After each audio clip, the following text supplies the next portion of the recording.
Benny, so what's your question for Shane? Yeah, g'day Shane. Thanks for coming on, mate. Really appreciate it. Pleasure. You answered a little bit of my question earlier. It's around the injuries that we had this season and a little bit about fitness as well.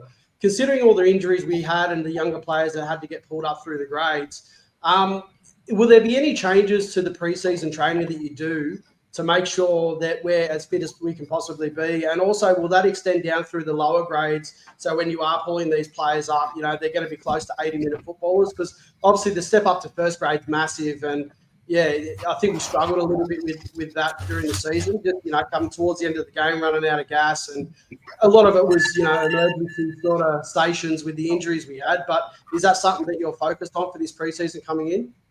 I've definitely changed it.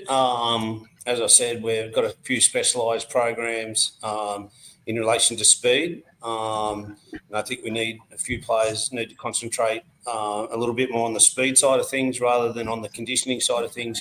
You know, for example, Kyle, Gutho, Cookie, Val, Jacob Little, they can run all day. They don't need the conditioning side of things. They're not.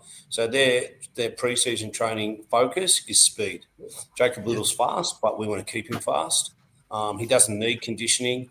There's some other players we're just fine-tuning what the individual needs. And some other boys need to change the body composition, lose weight, and we've addressed that all prior before they left, and they've been given some real hard targets to come back at and what we expect them to come back at.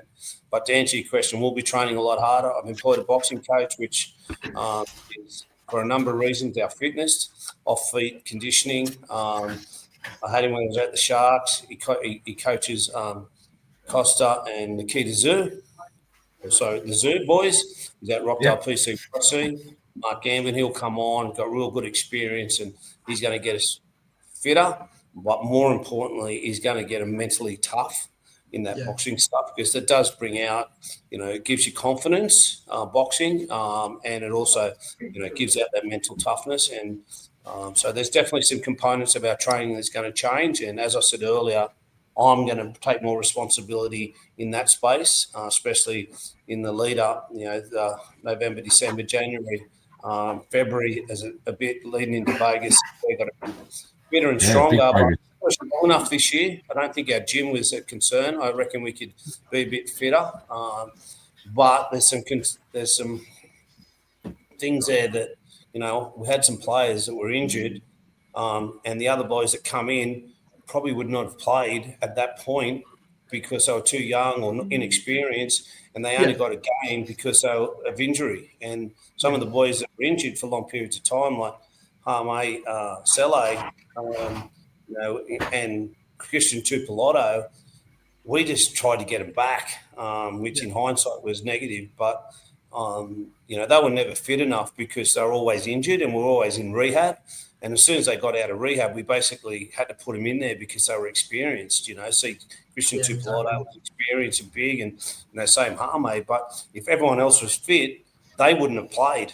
They would have been back on the training paddock and getting fitter. So it's a tough one when you get injuries, that sometimes you play players earlier than they should be playing for experience, but also conditioning. You're playing players that could do with a little bit more training, but we need them at the moment. So it's a tough one to answer, but, give you some clarity around it. We'll be, without a doubt, we're going to train that hard this year, conditioning-wise, and be a lot fitter.